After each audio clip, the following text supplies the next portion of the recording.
মামুন পড়াশোনা না করে আজকে সেলিব্রিটি হয়ে গেছে, এগুলো শিখেছে তো আমাদের বাচ্চারা তো ব্লগার হতে চায় এখন, বুঝছেন নাই? কাপড় বিক্রি করা মহিলারা এখন সেলিব্রিটি, কাপড় বিক্রি করে, মানে টু পাশও করেনি, কথা বলতে পারে না ঠিক মতো, ওই যে কি নাম বলেন, সানবিজ বাই টনি, কথা বলে কি ল্যাঙ্গুয়েজে, কি ভাষা, কি ব্যবহার। এই আর একটা মেয়ে বাড়ির সব, আমি অপছন্দ করি এই মেয়েগুলো, এদের চাল চলন, আচার আচরণ, কথাবার্তা, কোনো কিছু সৌন্দর্য নেই, কারণ এরা নষ্ট করছে আমাদের সমাজকে।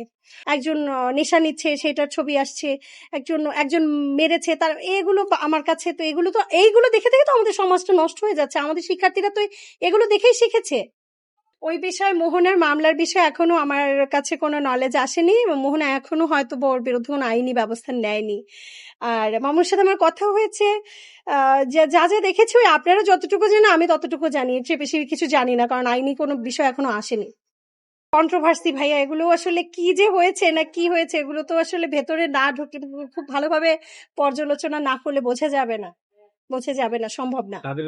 তাদের উদ্দেশ্যে কি বলবো, আমার কথা হচ্ছে মানে ইস্যুগুলো খুবই বাজে, মানে দেখতে ভালো লাগে না, এগুলো খুবই বাজে। ওই আমাদের বাচ্চাদের এখন ড্রিম হয়ে গেছে হয়তো বা ব্লগার হওয়া, কারণ দেখছে ব্লগাররা বিশাল কিছু, এই আর কি। আমি এগুলো নিয়ে আমাদের ওই যে বললাম এই ব্লগ ট্লগ গুলো আমার মনে হয় কি জানেন, সরকারি ভাবে এইসব নোংরা মেয়েদের ভিডিও বন্ধ করা উচিত, নোংরা ছেলেদের ভিডিও বন্ধ করা উচিত, সরকারি ভাবে ব্যবস্থা নিন, নাহলে আমাদের সন্তানদেরকে আপনারা ভালোভাবে মানুষ করতে পারবেন না।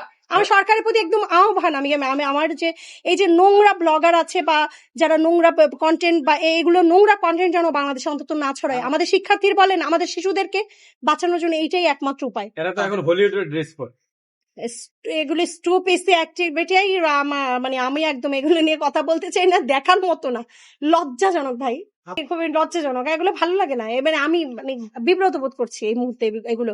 আজকে শিক্ষার্থীদের যে অবস্থা, আমি তো বললাম এরা দায়ী এগুলোর পেছনে, এই ব্লগাররা দায়ী এগুলোর পেছনে। ওরা এমন কিছু দেখাচ্ছে যে আমি কোটি কোটি টাকা ইনকাম করে এটা দিয়ে গাড়ি কিনছি, তাহলে আমার বাচ্চারা কেন পড়বে? কষ্ট করে পড়তে অনেক কষ্ট, আমি বাচ্চাদের পড়াই তো, জান বের হয়ে যায় আমাদের বাচ্চাদের পড়তে।